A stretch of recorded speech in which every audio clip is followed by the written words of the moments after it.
Mes chers élèves, bonjour. Nous revoici donc pour de nouvelles aventures lexicales, puisqu'on parle de vocabulaire aujourd'hui. En fait, depuis hier, on parle de vocabulaire, hein. Donc hier, mercredi, j'ai commencé cette séance 8 consacrée aux aventures marines. Et aujourd'hui, jeudi 21 mai, donc nous poursuivons et nous finissons ce travail. D'accord? Vous vous souvenez d'ailleurs de cette image qui est sur votre droite? Alors, par exemple, Farhad, de quoi il s'agit? Non, pas Farhad, j'ai déjà posé la question à Farhad, je vais la poser à quelqu'un d'autre. Sarah, de quoi s'agit-il? Il s'agit donc ici de la reproduction d'une mosaïque antique représentant Ulysse sur son bateau écoutant le chant des sirènes. Les sirènes étant coupées, elles sont sur la droite comme vous le savez. Alors je reviens aux différents exercices. D'abord, première chose, je vais résumer ce que l'on a fait la dernière fois très vite. En fait, je vais passer différentes vignettes et puis ensuite je poursuivrai le travail. Alors si vous vous souvenez bien, on avait déjà donc classé une liste de mots en deux ensembles, l'un concernant les synonymes du mot bateau et l'autre les synonymes du mot voyage. Ça, c'était la première chose. Deuxième chose, on avait travaillé sur le mot écueil, souvenez-vous, donc on avait cherché la définition, on avait travaillé sur le sens propre et le sens figuré du mot écueil. J'avais d'ailleurs représenté ici le sens propre, voilà. Le troisième exercice que nous avons fait est un exercice, en fait ici, vous aviez, souvenez-vous, des mots, j'ai déplacé ces mots-là, d'accord, dans différentes colonnes et ensuite on avait nommé ces colonnes. La première a pour nom le ciel, la deuxième une cavité, la troisième l'eau et donc dans chacune des colonnes on a mis encore une fois des termes, d'accord, donc c'est un exercice de classement. Ensuite c'est tout, parce qu'en fait on s'était arrêté là, donc je vais continuer maintenant, je vais passer à l'exercice suivant, en avant. Alors, vous allez sauter une ligne après l'exercice 3, donc je vous répète que ce n'est pas la peine de marquer à nouveau le titre de la séance, d'accord, ça ne sert à rien, ni la date d'ailleurs, hein, puisque mes vidéos sont datées, vous marquez exercice 4, je vais vous lire la consigne que vous ne recopiez pas non plus, on est bien d'accord. Donc on vous demande de compléter les phrases avec le verbe qui convient, que vous conjuguerez au présent et que vous accorderez. Parfois plusieurs solutions possibles. Là, il manque un verbe. Je pense que c'est une erreur du manuel, mais ça arrive. Alors, je vais commencer par les verbes. Je vais vous montrer les verbes. On a donc les verbes déferler, submerger, se briser, engloutir, recouvrir, anéantir. Donc, je répète ces verbes. Déferler, submerger, se briser, engloutir, recouvrir et anéantir. Et donc, les différentes phrases que vous avez à la suite ici sont reproduites à droite, d'accord? J'ai bien évidemment caché la réponse. Ça va? Alors, pour faire le travail convenablement, évidemment, il faut vous poser la question de savoir si vous maîtrisez l'ensemble de ces termes, si vous connaissez la définition de ces termes, d'accord? Je pense par exemple au mot submerger, d'accord, qui n'est pas évident pour vous. Que signifie submerger? Signifie recouvrir complètement, inonder, noyer. Vous voyez, je vous montre la définition ici. Si vous voulez, je l'agrandis un petit peu. Voilà. Donc, submerger, recouvrir complètement, inonder, noyer. Exemple, le fleuve en crue a submergé la plaine. Ça va? Je parle pas du sens figuré parce que pour l'instant, on travaille essentiellement sur le sens propre. Donc, un autre terme qui peut vous poser problème, c'est le verbe déferler que vous avez au début, d'accord? Donc, on a déferler, submerger. J'aurais dû d'ailleurs commencer par déferler, c'est pas très logique. Donc, déferler. Donc, que signifie déferler? Signifie en fait se briser en écume en roulant sur le rivage. Hein. Vous voyez, la définition apparaît ici. Se briser en écume en roulant sur le rivage, en parlant bien sûr d'une vague. Et je rappelle, pour submerger, ce sera donc la définition suivante. Recouvrir complètement. Oui? Ça va pour tout le monde? Alors, justement, on va maintenant compléter les phrases. Alors, on est bien d'accord que ce coup-ci, vous ne devez pas vous contenter d'écrire les mots, ça n'a pas de sens. Vous devez produire des phrases. Donc, faites attention parce qu'on va peut-être revenir au lycée français avant la fin de l'année. Je n'y croyais pas, mais apparemment, c'est possible. Donc, je vous demande, comme je vais vérifier vos cahiers, je veux que vous écriviez des phrases. C'est bien compris ça. C'est la condition sine qua non pour réaliser des progrès. Je n'insiste pas davantage. En avant. Donc vous écrivez 1. Les flots déchaînés. Alors qu'est-ce que je vais écrire? Ce qui est très important en fait, lorsque je m'interroge sur l'utilisation d'un verbe quel qu'il soit, c'est important de regarder la préposition derrière, d'accord? Par exemple, je ne peux pas utiliser le mot engloutir parce que je ne peux pas dire les flots déchaînés engloutissent sur, c'est pas possible. C'est pas possible parce que le verbe engloutir est un verbe transitif qui se construit avec un complément d'objet direct. Et le complément d'objet direct n'a pas de préposition. Donc je peux pas avoir sur. Est-ce que c'est compris ça? Donc je sais déjà, rien qu'en regardant la préposition qui est derrière, qu'un certain nombre de verbes vont convenir et d'autres non. Oui? Donc je peux pas utiliser, est-ce que je peux dire submerger sur? Non, c'est pareil. Le verbe submerger, transitif direct, on dira submerger la plage, par exemple. Submerger la terre, mais pas submerger sur quelque chose. Oui? En revanche, on peut avoir donc déferler, effectivement, les flots déchaînés déferlèrent sur les rochers. On peut avoir aussi se briser, pardon, c'est au présent, excusez-moi, on fera le passé tout à l'heure. On peut avoir les flots déchaînés déferlent sur les rochers, les flots déchaînés se brisent sur les rochers, les flots déchaînés, est-ce que je peux dire recouvrir sur les rochers? Non, parce que c'est recouvrir plus COD. Donc c'est pas possible. Donc je n'ai que deux possibilités et je vous montre maintenant celle que j'ai choisie, les flots déchaînés déferlent, d'accord, ou se brisent. Vous pouvez marquer les deux possibilités, il n'y a aucun problème, d'accord? Donc vous marquez la première phrase, les flots déchaînés déferlent sur les rochers ou se brisent sur les rochers. Ça va? Si je prends la phrase 2, je me rends compte qu'après le verbe qui est caché ici, j'ai un groupe nominal qui se construit sans préposition. Donc en fait, un groupe nominal qui vraisemblablement va être complément d'objet direct du verbe. Donc je sais que je dois choisir un verbe qui se construit avec un COD, qu'on appelle aussi un verbe transitif. Ça va? Donc, qu'est-ce que ça va pouvoir être? Donc phrase numéro 2, je vais interroger Julia. Une immense vague. Est-ce que ça va être déferler le navire? Non, parce que le verbe déferler ne se construit pas avec un COD. Il est intransitif. Une immense vague, oui. Submerge, ça c'est possible. Une immense vague submerge le navire. Est-ce que je peux dire se brise? Non, parce que c'est se briser sur quelque chose. Je peux dire une immense vague engloutit le navire, recouvre le navire. Donc en fait ici, j'ai plusieurs possibilités. Je vous montre celle que j'ai choisie et que vous allez noter. Donc vous marquez une immense vague submerge le navire ou engloutit le navire. N'oubliez pas de faire pause dans l'enregistrement vidéo si vous le voulez avoir le temps d'écrire la phrase. Alors je vais demander à Itai de regarder attentivement la phrase numéro 3. Itai, lis la phrase. La marée montante, oui, et donc le rivage. Donc on voit ici que le rivage sera complément d'objet direct du verbe. Donc tous les verbes qui se construisent avec une préposition, je les élimine.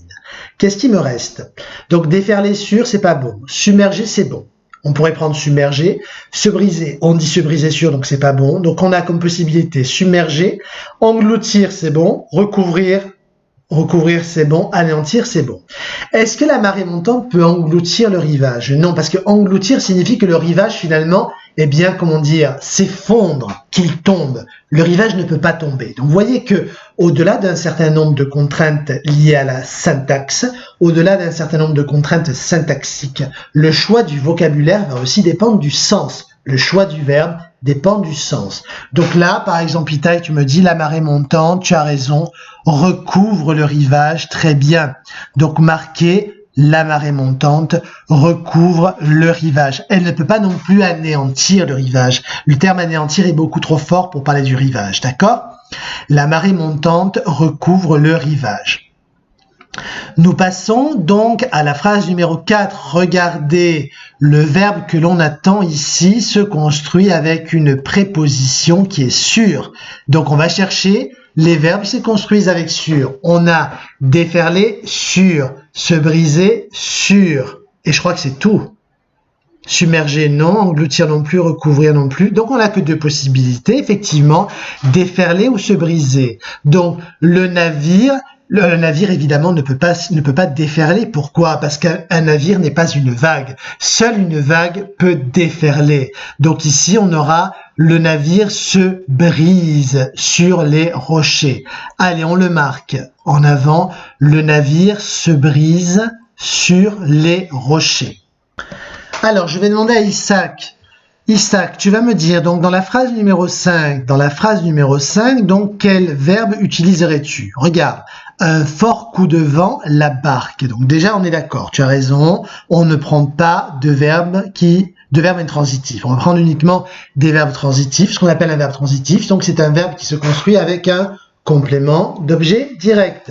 Donc un fort coup de vent. Il y a plusieurs possibilités. On peut dire un fort coup de vent submerge la barque. Alors normalement, c'est plutôt la vague qui submerge. Donc non, un fort coup de vent, je ne peux pas dire submerge. Parce que submerger fait référence à l'eau. Donc vous voyez, déjà, j'élimine cette possibilité. Un fort coup de vent se brise la barque non plus. Engloutit, recouvre la barque. Est-ce que le vent peut recouvrir? Non, le vent ne recouvre pas non plus. La vague recouvre. Donc vous voyez que là encore, on a une contrainte que l'on pourrait qualifier de sémantique.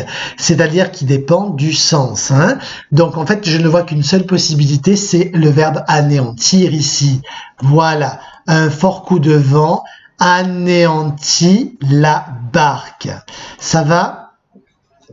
Ensuite, nous avons la 6.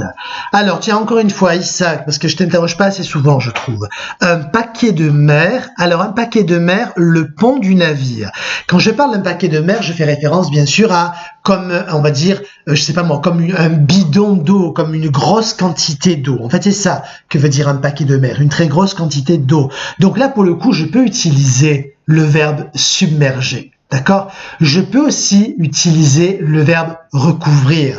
Donc, Isaac, qu'est-ce que tu proposes? Ok, donc je le note, tu as raison, submerge, et le deuxième, c'est recouvre. Très bien. Pardon. Donc, on marque un paquet de mer submerge le pont du navire ou recouvre le pont du navire. Alors, j'ai terminé l'exercice numéro 4. Et ce que j'aimerais faire maintenant, c'est à l'oral, et seulement à l'oral, un petit travail de réécriture, car on vous a demandé, vous l'avez remarqué, de conjuguer les verbes de l'exercice numéro 4 au présent de l'indicatif. Ce que nous allons faire maintenant, c'est utiliser le passé simple, d'accord, qui vous pose quand même un certain nombre de difficultés, si je puis dire. Allez, en avant. Alors, regardez l'exercice. Sur votre droite, vous avez la consigne. Petite manipulation syntaxique à l'oral. Reformulez chaque phrase en employant le pluriel et en conjuguant les verbes au passé simple. J'ai reproduit l'image d'une vague énorme. Ça me terrifie, les vagues. Une vague énorme puisqu'on parle effectivement de la mer, du vent, etc. C'est logique. Bien. Donc, regardez. Je prends la première phrase. Les flots déchaînés déferlent, se brisent sur les rochers. Vous n'écrivez rien, hein, vous vous concentrez. Regardez l'écran. Le but, c'est de réécrire les phrases en utilisant des verbes au passé simple. Donc, on a les flots, donc, déchaînés déferlent. Les flots déchaînés déferlent, se brisent sur les rochers. Les verbes, c'est donc les verbes déferler et se briser qu'il va falloir conjuguer au passé simple. Alors, qu'est-ce que ça donne, Itaï? Je t'écoute. Ça donne, tu as raison, regardez, je vous montre la réponse. Les flots déchaînés déferlèrent, se brisèrent sur les rochers. Très bien. Vous voyez, déferle donnera donc déferlèrent, se brisèrent. On passe à la phrase numéro 2. Phrase numéro 2. Une immense vague submerge, engloutit le navire. Qu'est-ce que cela donne, Chloé? Allez, Chloé, je t'écoute. Une immense vague, alors, submergea, très bien. Et ensuite, engloutit, très bien, Chloé. Ça ne change pas parce que le verbe engloutir est un verbe du deuxième groupe et qu'il n'y a pas de différence entre en tout cas pour certaines personnes, entre le présent de l'indicatif et le passé simple. Donc, je vais vous montrer la réponse ici. Donc, on aura effectivement, pardon, excusez-moi. Oh là là là là, j'ai fait une bêtise. Allez, qui me corrige? Quelle est la bêtise que j'ai faite? J'ai oublié une consigne. Alors, la première phrase, en fait, il n'y avait pas de problème. Pourquoi? Parce que la première phrase était déjà au pluriel. Les flots déchaînés déferlèrent et se brisèrent sur les rochers. J'ai à la fois utilisé le pluriel et à la fois, donc, le passé simple. Mais regardez comme je suis étourdi, comme vous pouvez l'être parfois. Je vous relis la consigne. Reformuler chaque phrase en employant le pluriel et en conjuguant les verbes au passé simple. Donc si je dis une immense vague submergea et engloutit le navire, c'est juste, mais je n'ai fait qu'une partie du travail. En fait, il faut que je passe tout au pluriel. Donc ça va donner d'immenses vagues submergèrent ou engloutirent les navires. Vous avez remarqué que je n'ai pas dit des immenses vagues. Vous savez pourquoi? Parce que c'est incorrect. Alors je vous donne la règle.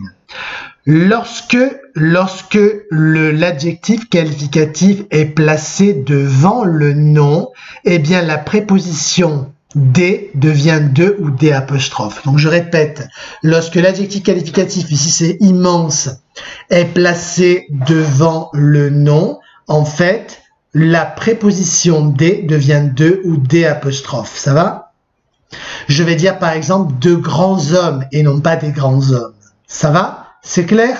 Donc ici, j'ai effectivement, comme vous le constatez, mes verbes conjugués au passé simple, mais j'ai aussi, très important, où avais-je la tête, j'ai aussi utilisé des groupes au pluriel, d'accord? Ce n'est plus une immense vague, mais d'immenses vagues, et ce n'est pas le navire, mais les navires. Ça va? C'est clair pour tout le monde? Alors on continue avec la phrase qui suit. Alors je poursuis. Le navire se... Attendez, j'en suis où? C'est la phrase numéro 3, excusez-moi. La marée montante recouvre le rivage. Donc, deux opérations. Les groupes nominaux singuliers passent au pluriel et le verbe est conjugué au passé simple. Qu'est-ce que ça donne?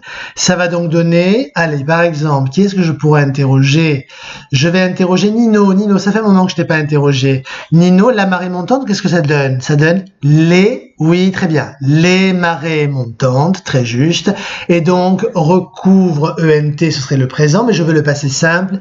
Les marées montantes recouvrir le rivage. Recouvrir, le rivage passe aussi au pluriel. Les marées montantes recouvrir les rivages. Très bien, d'accord? Les marées montantes recouvrir, je vais utiliser le bleu pour le verbe au passé simple, recouvrir, et le rouge ici pour les groupes nominaux qui sont devenus pluriels. Voilà. On poursuit avec la phrase numéro 4. Le navire se brise sur les rochers. Qu'est-ce que ça donne, le navire se brise sur les rochers? Allez, par exemple, je vais demander à Mathias. Mathias, donc tu n'oublies pas, les groupes nominaux singuliers passent au pluriel, le présent de l'indicatif devient du passé simple, donc on aura les navires. Très bien, les navires se brisèrent sur les rochers. Parfait, on va laisser les rochers parce que le groupe nominal, est déjà au pluriel. Donc en avant, les navires se brisèrent sur les rochers. En rouge, les groupes nominaux pluriels, d'accord? Là, c'est un groupe prépositionnel, mais peu importe. Et en bleu, le verbe au passé simple. Ça va? C'est clair? On passe maintenant à la phrase numéro 5. Un fort coup de vent anéantit la barque. Alors, Luna, qu'est-ce que ça donne? Un fort coup de vent anéantit la barque. Des forts coups de vent, qu'est-ce qu'on a dit tout à l'heure? Voilà, de forts coups de vent, très bien. De forts coups de vent anéantir, très bien, les barques. Alors, voyons voir la correction. De forts coups de vent anéantir les barques, très bien. Luna, dis-moi où est le verbe, donc, au passé simple, anéantir, parfait. Et donc, ensuite, nous avons des groupes nominaux pluriels. De forts coups de vent. Comment est-ce qu'on appelle ça, Luna? Parce qu'on a, en fait, si tu es bien d'accord, ici, on a un nom, un déterminant et plusieurs expansions. Très bien, Luna. Un groupe nominal étendu, c'est très bien. De forts coups de vent anéantir les barques. Allez, on fait la dernière phrase. Isaac, je t'écoute. La phrase numéro 6.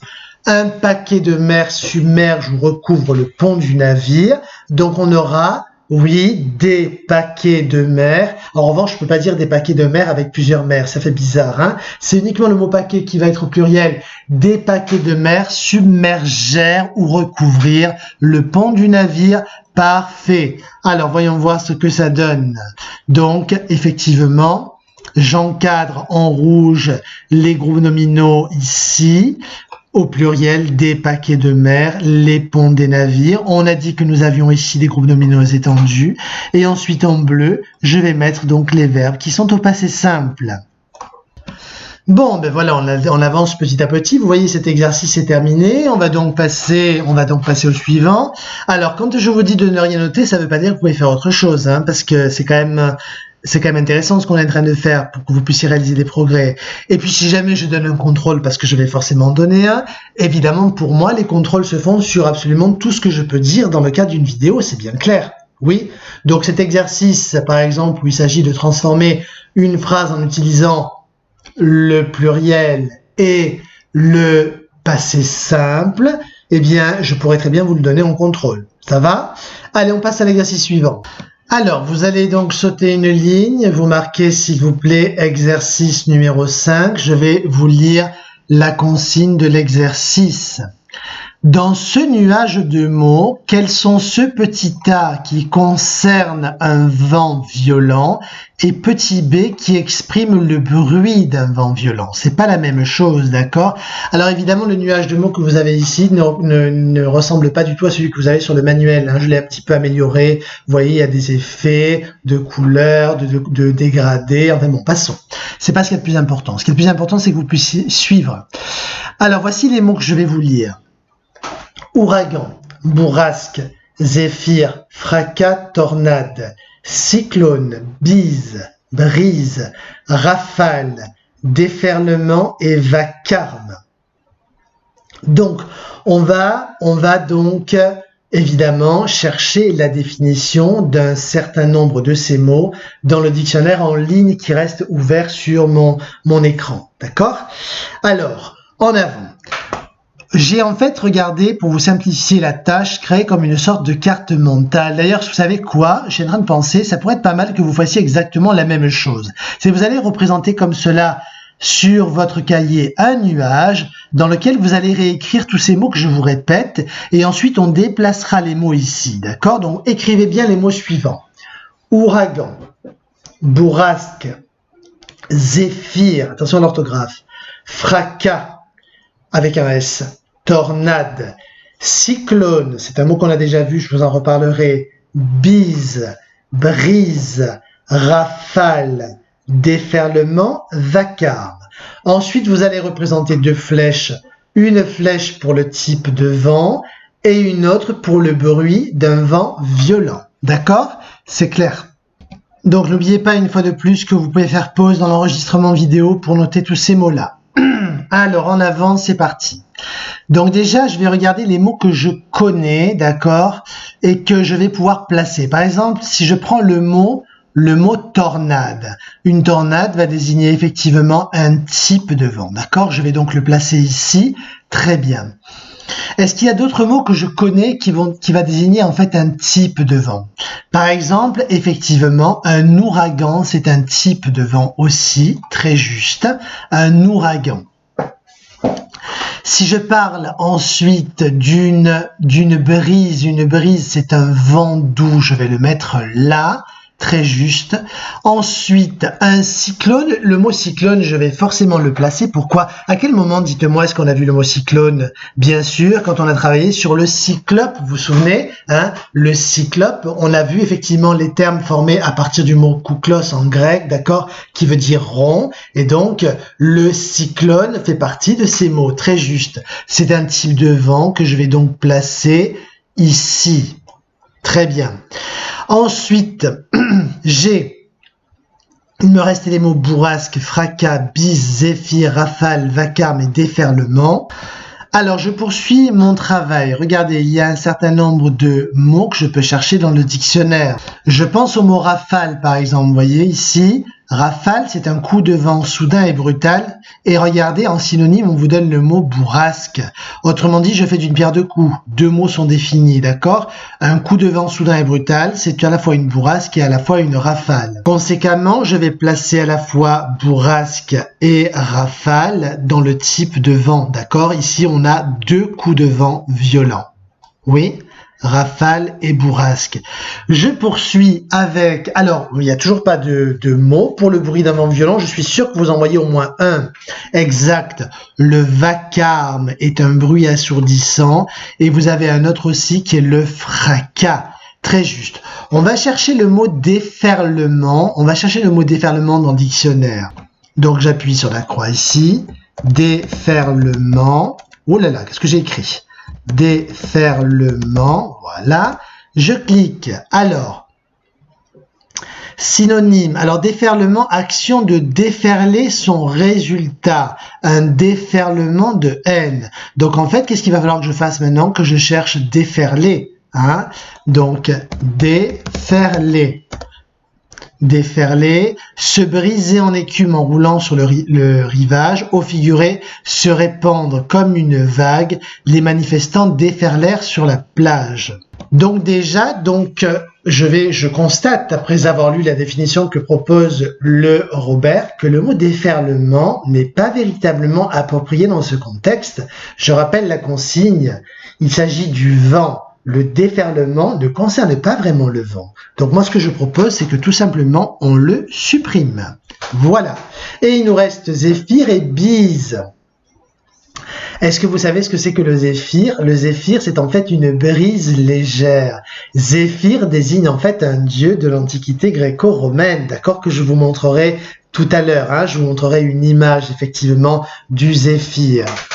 Vous allez donc placer le zéphyr dans le type de vent. C'est en fait un terme poétique pour désigner la brise légère que vous avez ici. Hein, on pourrait apparier effectivement ces deux termes-là. Brise et zéphyr sont deux termes effectivement qui vont ensemble. Alors je continue. La bise aussi. Donc une bise se mettra ici. Tenez, je vais chercher le mot bise en dictionnaire. Voilà, je marque bise. Et donc pour la bise, j'ai en fait bise. Alors non, c'est pas ça, hein. C'est pas non plus l'interjection. Je cherche. Alors je vous passe la définition. Je suis allé chercher un petit peu plus vite parce que j'ai eu du mal en fait à trouver ce qui concerne l'exercice. La bise en fait est un vent froid, d'accord? C'est un vent froid. Donc c'est un type de vent que j'ai mis ici. Voilà, donc en fait on a deux mots seulement pour le bruit d'un vent violent. Rien ne vous empêche ensuite, et je vais remettre, regardez ici, les différents termes donc que nous avons placés, d'accord? Voilà, je vais les remettre là, ils étaient là. Donc rien ne vous empêche ensuite, si vous voulez parfaire votre connaissance de la météorologie, d'ajouter pourquoi pas des adjectifs qualificatifs au vent que nous venons d'identifier. Par exemple, on peut dire qu'un vent est assourdissant. Vous voyez, quand je parlais du bruit, le ensordecedor, on dirait en espagnol, un vent assourdissant. On peut aussi évoquer le sifflement du vent. C'est possible, le sifflement du vent. Donc, un vent assourdissant, le sifflement du vent. Alors, je voudrais faire plusieurs remarques à propos de l'exercice numéro 5. Première remarque, regardez sur votre droite, je vous ai parlé en fait du dieu Zéphyr, qui est le dieu du vent doux, d'accord, de la brise légère. Et donc, vous avez plusieurs représentations, bien sûr, de ce dieu Zéphyr dans l'iconographie. Ici, je vous ai donc reproduit une image d'une statue, donc, qui se situe en fait dans les jardins du haut du Grand Palais de Peterhof. Je sais pas où c'est, hein. Franchement, j'ai trouvé ça sur Internet. J'ai quand même vérifier effectivement que la place existe. Quoi qu'il en soit, voilà, une image donc de Zéphyr. Alors comment est-ce qu'on reconnaît un dieu du vent? Regardez, je vais vous le faire. Voilà, systématiquement, il a les joues gonflées, d'accord, parce qu'il est en train de souffler. Alors évidemment, Zéphyr ne va pas souffler énormément, puisque sa brise est légère, comme je viens de vous le dire. La deuxième remarque que je voudrais faire sur l'exercice concerne maintenant les paronyme en fait, hein, parce qu'on a vu deux termes effectivement, bise et brise. La bise c'est un vent froid, la brise c'est la brise légère du dieu Zéphyr. Ces deux termes se prononcent presque de la même façon, c'est la raison pour laquelle on les appelle des paronymes. Donc à la suite, s'il vous plaît, vous allez prendre la remarque suivante que je vous dicte, donc vous n'êtes pas obligé de regarder l'écran. Remarque sur les mots bise et brise. Allez, notez-le juste après l'exercice, vous sautez une petite ligne. Remarque sur les mots bise et brise.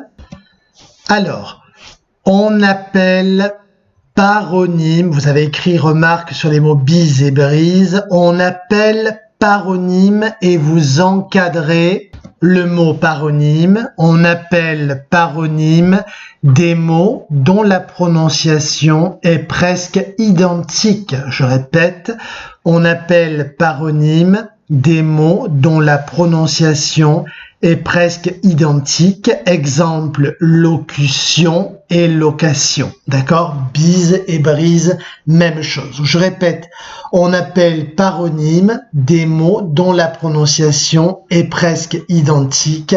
Exemple, locution, location.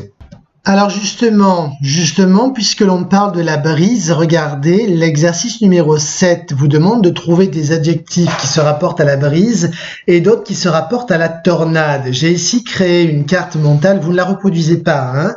Pour l'instant, on fait l'exercice à l'oral et puis vous reproduirez ensuite la trace écrite. J'ai utilisé deux images. La première image que vous voyez sur le haut à droite en haut représente en fait Zéphyr qui s'empare en fait de Chloris. C'est un détail d'une œuvre que vous pouvez contempler à Florence, donc au musée, à la Galerie des Offices, et l'œuvre s'intitule Le Printemps de Sandro Botticelli, d'accord? Voilà. Donc Zéphyr, on a dit que c'était le dieu du vent, c'est une autre image du dieu Zéphyr que je représente ici. La deuxième image que vous avez donc à l'écran représente en fait un vase à figure noire. C'est un vase grec qui représente Typhon et Zeus. Typhon, vous savez que le typhon, en fait, désigne un vent extrêmement violent, d'accord? Une tornade, justement, c'est pour ça que j'ai pris cette image-là. Et Typhon était en fait un titan primitif qui fut vaincu par Zeus suivant la légende. Donc, on va classer les adjectifs proposés suivant qu'ils se rapportent à la brise et à la tornade. Comment est-ce que vous allez présenter le résultat de cette investigation? Vous allez marquer une brise de points, tous les adjectifs qui se rapportent à la brise, une tornade de points, tous les adjectifs qui se rapportent à la tornade. Ça va? Alors en avant par exemple, Nino, regarde, si je prends l'adjectif fraîche, où est-ce que je vais placer cet adjectif qualificatif? Alors déjà, regarde, tu sais très bien que tu peux t'aider éventuellement, non, j'allais dire tu peux t'aider du genre, j'ai une bêtise, excuse-moi, non, tu peux pas t'aider du genre, parce que une tornade c'est féminin et une brise aussi, donc non, tu vas t'aider du sens. Qu'est-ce qui peut être fraîche? Est-ce que c'est une tornade ou est-ce que c'est une brise? C'est une brise. Voilà, je mets fraîche donc dans la première colonne. Je continue avec tiède maintenant, Julia, tiède. Tiède va se rapporter à quoi? Une tornade ou une brise? Non, une brise, bien sûr, tu as raison. On poursuit avec impétueuse ici, impétueux, impétueuse, d'accord? Fougueux, fougueuse, violent, violente, c'est le même sens. Alors, par exemple, Jana, où est-ce que je vais mettre impétueuse? Tu as raison, impétueuse se rapportera à la tornade. Alors, c'est au tour de Valentina. Valentina, regarde l'adjectif qualificatif douce ici. Qu'est-ce que j'en fais? Douce, je vais le placer. Oui, tu as raison. Douce se rapportera à la brise. Parfait. Chloé, déchaînée. Alors, déchaînée, oui, ça rapportera à la tornade. Très juste. Une tornade déchaînée. Parfait. On poursuit. Violent, violente. Arthur, par exemple, ça fait un moment que je t'ai pas interrogé, Arthur. Après, ce sera Pierre. Pierre aussi, ça fait un moment que je t'ai pas interrogé. Violent, violente, donc, se rapportera, tu as absolument raison, à la tornade. Violent, violente. Alors, Pierre, c'est à ton tour. Embaumé, embaumé, c'est-à-dire qui sent bon, d'accord? Embaumé qui sent bon. Pierre, d'après toi, qu'est-ce que je fais de embaumé? Oui, très bien, je vais mettre embaumé dans la brise, une brise fraîche et embaumée. On poursuit avec parfumé. Allez, encore Pierre. Pierre, parfumé, c'est le même sens que embaumé. Tu as parfaitement raison. Je vais donc mettre parfumé ici dans la première colonne. Alors on résume. Nous avons donc les termes suivants. Pour la brise, vous devez recopier fraîche, tiède, douce, embaumée et parfumé. Ce sont les adjectifs qualificatifs que vous pouvez utiliser pour parler de la brise. Les adjectifs que vous pouvez utiliser pour la tornade sont les suivants: impétueuse, violente et déchaînée. Ça va pour tout le monde? Alors, on passe à l'exercice suivant.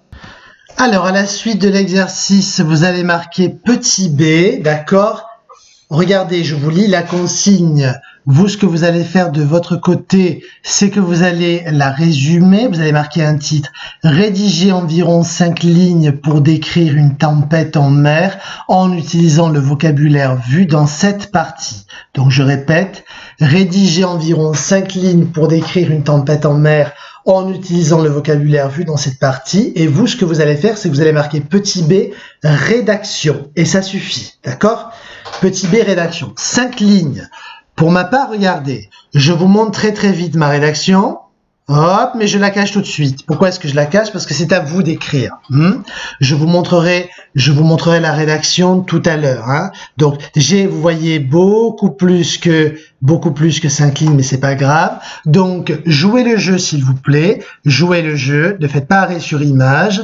D'accord? Ne copiez pas ma rédaction, c'est stupide. Je vous demande de rédiger vos 5 lignes. D'ailleurs, lors d'une prochaine visioconférence, je vous demanderai de lire ce que vous avez fait. Et ensuite, je vous lirai moi, ma production écrite, et je la commenterai. Allez, en avant. Prenez 5 minutes et après, vous ferez lecture dans l'enregistrement. C'est bon, vous avez terminé vos 5 lignes. 5 lignes, pas l'avantage. L'objectif, utiliser un maximum de mots appris durant cette séance. Alors, en avant, je vous dévoile maintenant la rédaction que j'ai faite. En guise de correction, la voici. Voilà, très bien. Je ferme d'ailleurs le rideau, ça ira plus vite. Alors, je vous lis ce texte. Notre vaisseau poursuivait sa navigation. Une île avait été aperçue au loin et nous nous dirigeons vers elle. Soudain, notre embarcation heurte un écueil. Sur le pont du navire, les matelots perdent l'équilibre et certains tombent à l'eau. Comme si cela n'était pas assez, le vent se leva. Le noir firmament annonçait une tempête qui ne tarda pas à se déchaîner. Les nuées s'assemblèrent au-dessus de nous. Le vent fit un fracas épouvantable avec des rafales insoutenables. On plia la voile à la hâte. Le vacarme était tel qu'il était impossible d'entendre les ordres du capitaine. Voilà, donc ça c'est un texte que j'ai rédigé pour vous, d'accord, pour répondre à la consigne, puisqu'on vous demandait effectivement donc d'utiliser le vocabulaire. Alors on va faire un petit travail sur ma production écrite, si je puis dire, en avant. Donc, ce que je propose maintenant, c'est qu'on encadre tous les termes qu'on a vus dans cette leçon. Donc, ça fera une bonne conclusion, d'accord? En avant. Alors, je vous écoute, c'est parti. Donc, Pierre, le premier terme, vaisseau, très bien. Ensuite, Farhad, navigation. Exact. Ensuite, je vais demander à Jana. Embarcation, parfait. Valentina, écueil, tu as parfaitement raison. Le mot écueil, on l'a vu, sens propre et sens figuré. Ensuite, donc tous les mots, on essaie d'en utiliser le plus possible. Chloé, le mot navire, absolument. Nino, qu'est-ce qu'on a vu ensuite? Alors on a vu le mot vent, tu as raison, le mot vent, mais surtout le mot firmament, absolument. Inès, alors Roucou, ce coup-ci, Inès Roucou, que j'ai pas encore interrogé, pardon Inès, allez je t'écoute. On a vu le mot tempête, je crois, effectivement tu as raison. Le mot nuée, très juste. Inès Pérez, ce coup-ci, qu'est-ce qu'on a vu? Fracas. Le mot fracas, très juste. Le mot rafale, parfait. Ensuite, Julia, qu'est-ce qu'on a vu? On a vu le mot vacarme, très bien. Et puis, c'est tout. Alors là, il y a bien sûr d'autres mots qui sont relatifs à la navigation que j'ai utilisés, parfait.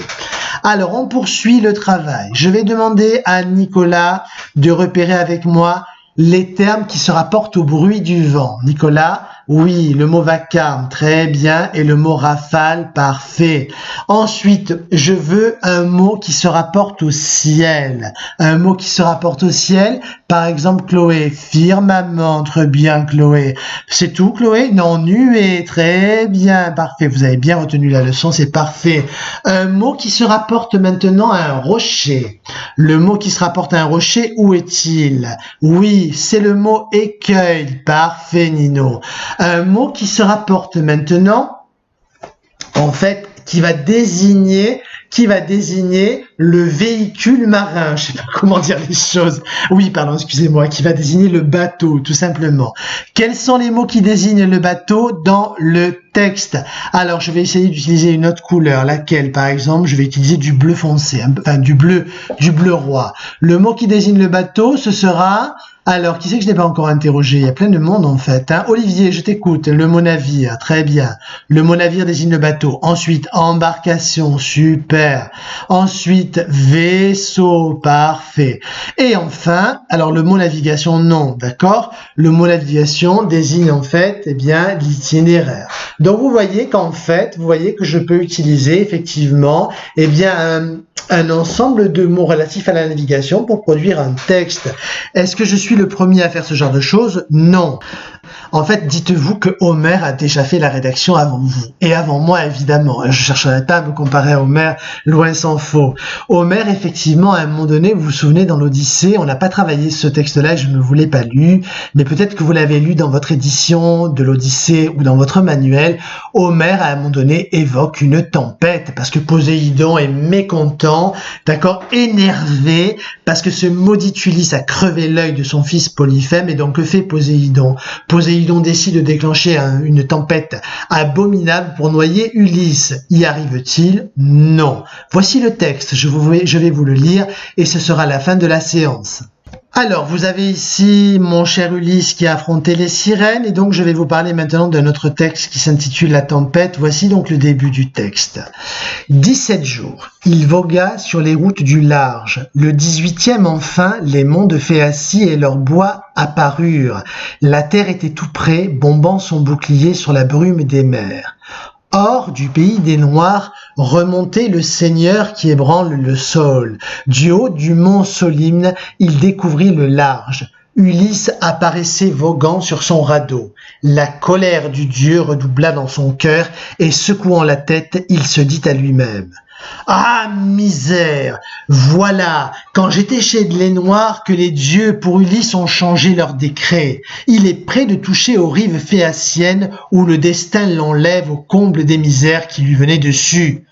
Mais je dis qu'il me reste à lui jeter encore sa charge de malheur. » Alors, je tiens à préciser que ce n'est pas une édition pour enfants que je suis en train de vous lire. C'est pour ça qu'on a, par exemple, le dieu Poséidon. D'accord, Poséidon, c'est la même chose. Et c'est la raison pour laquelle nous avons des formules qui sont quand même très littéraires dans ce passage. Alors, je poursuis. Je vous ai donc lu, vous avez vu, Poséidon est très énervé, très en colère contre Ulysse. Je passe donc à la suite, la fameuse tempête. À peine avait-il dit que prenant son trident et rassemblant les nus, il démontait la mer, et des vents de toute air déchaînaient les rafales, sous la brume il noyait le rivage et les flots. La nuit tombait du ciel. Ensemble s'abattaient l'Euros et le Notos, et le Zéphyr hurlant, et le Borée qui naît dans l'azur et qui fait rouler la grande houle. En fait, que fait Poséidon ici? Il convoque les différents vents, d'accord, pour déchaîner le cataclysme, pour déchaîner la tempête, d'accord? Je vous relis quand même ce passage, il est intéressant.